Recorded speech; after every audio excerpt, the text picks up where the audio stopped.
Assalamualaikum warahmatullahi wabarakatuh. Hamdan wa salaman amma ba'du. Allahumma sholli ala Muhammad wa ala ali Muhammad. Saudaraku sekalian dimanapun kita berada, semoga kita semua selalu dalam kesehatan baik jasmani maupun rohani. Dimurahkan rezeki kita, dimudahkan segala urusan kita.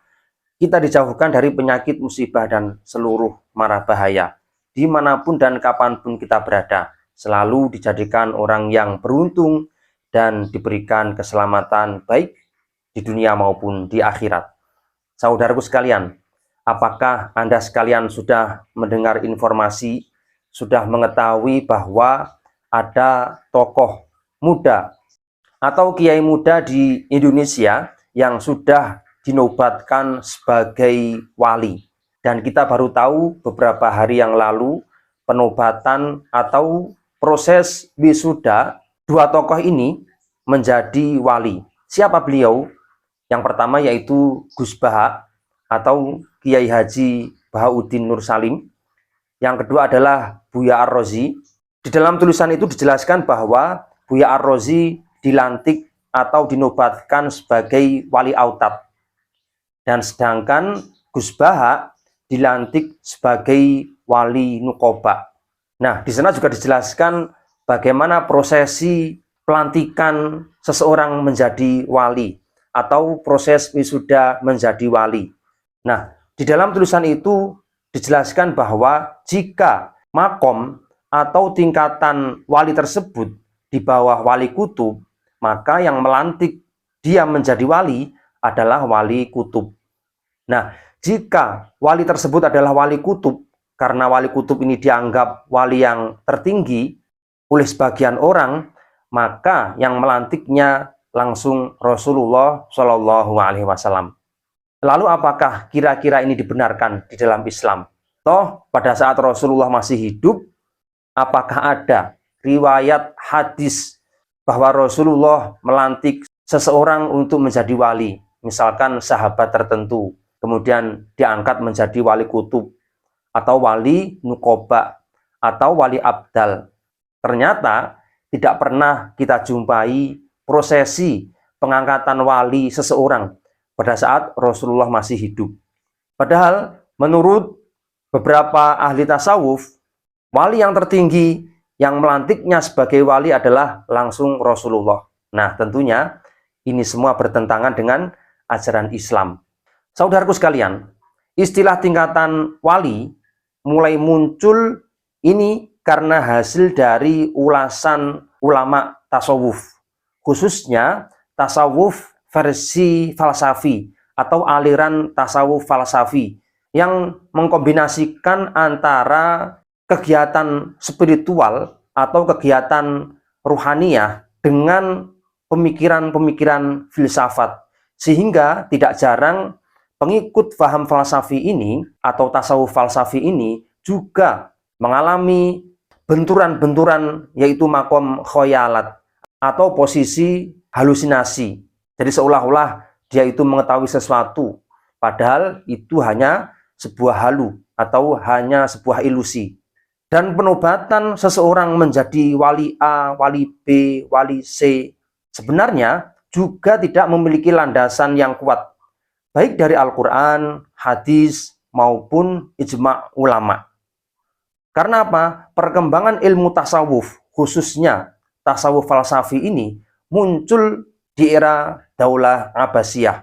Oleh karena itu, dulu ada 70 lebih ulama tasawuf falsafi yang dianggap zindik oleh pemerintahan Abbasiyah dan akhirnya dieksekusi mati.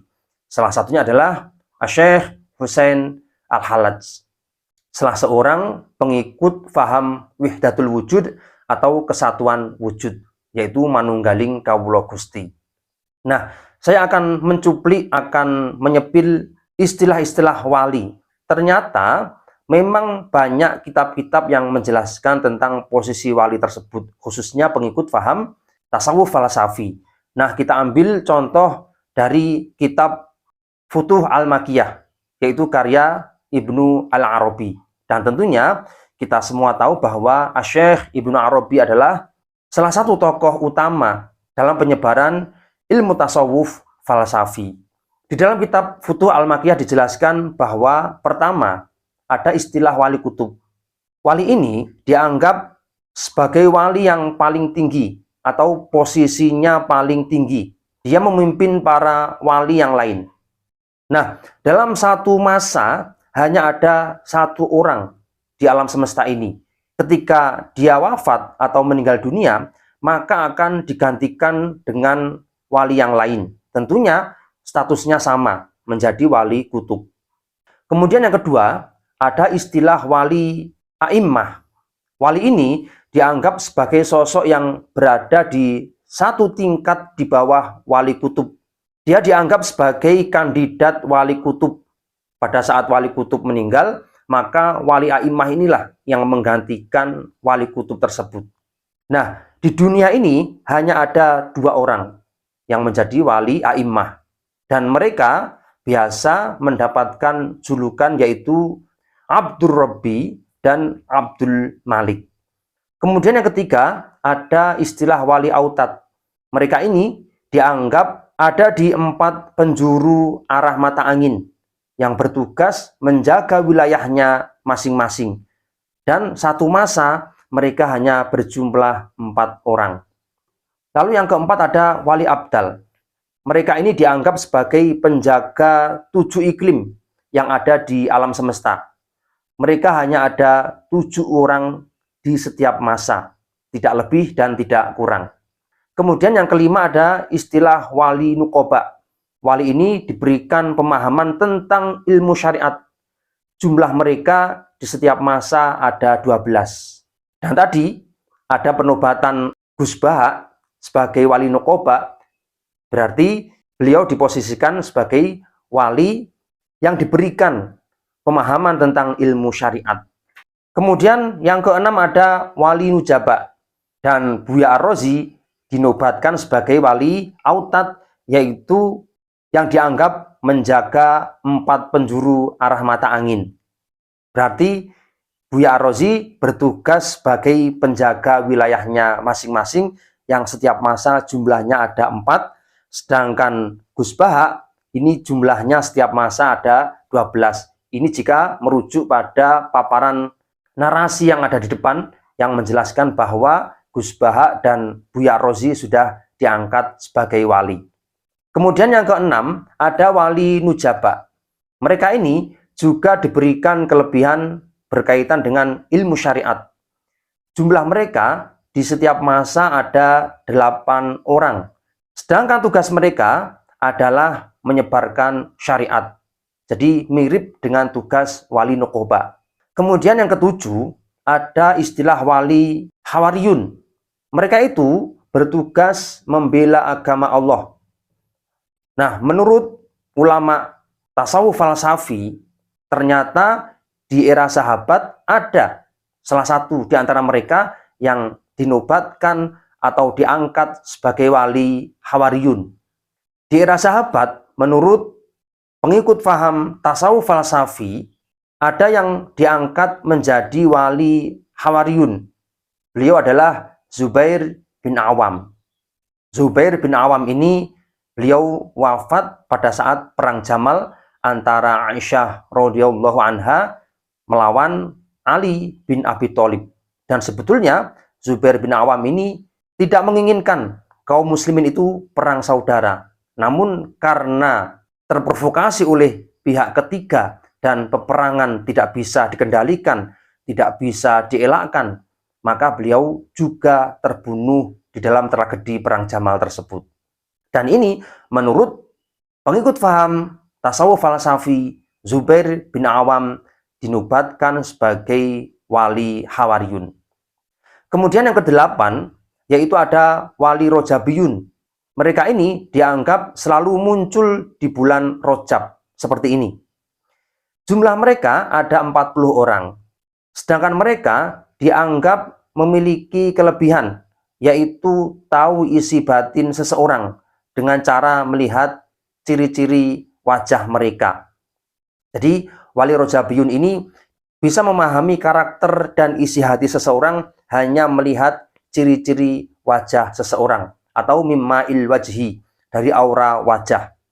Dan padahal kemampuan seperti ini kita pun bisa mengetahui karakter seseorang hanya melihat ma'ul wajhi atau raut wajah seseorang.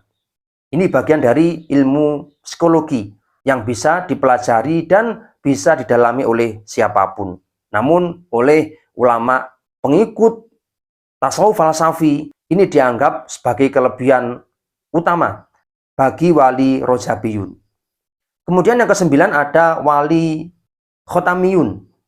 Mereka ini dianggap sebagai petugas yang menjaga wilayah kekuasaan umat Nabi Muhammad SAW. Jumlah mereka hanya 1 orang di setiap periode. Itulah 9 posisi atau status wali yang dijelaskan dalam kitab Futuh Al-Makkiyah karya Syekh Ibnu Arabi. Dan ternyata jika kita buka di kitab-kitab yang lain, yakni kitab-kitab tasawuf yang lain, juga ada penjelasan tentang nama-nama wali tersebut. Tapi pertanyaannya teman-teman, lalu siapa yang mengangkat mereka sebagai wali? Apakah dirinya sendiri menobatkan sebagai wali? Oh, saya ini wali karena saya mendapatkan wahyu dari Allah. Atau orang tertentu. Nah, proses seperti inilah yang tidak bisa dipertanggungjawabkan secara keilmuan dan secara syariat, teman-teman. Mengapa? Jika ada prosesi pengangkatan wali seperti ini, maka ini bagian dari klaim sepihak terhadap kelebihan dan kesucian seseorang. Misalkan di alam dunia ini ada jutaan bahkan miliaran pengikut Islam.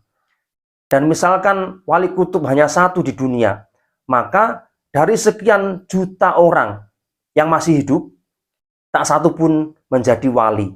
Karena sudah diklaim oleh 1 orang, yaitu orang yang dianggap wali kutub tersebut. Kemudian wali-wali yang lain, kemudian wali nuqaba, wali nujaba yang dianggap sebagai ahli syariat, kemudian ulama-ulama yang lain yang ahli di dalam syariat, apa posisi mereka? Padahal mereka semua ulama. Nah, tentunya ini juga tidak bisa dipertanggungjawabkan.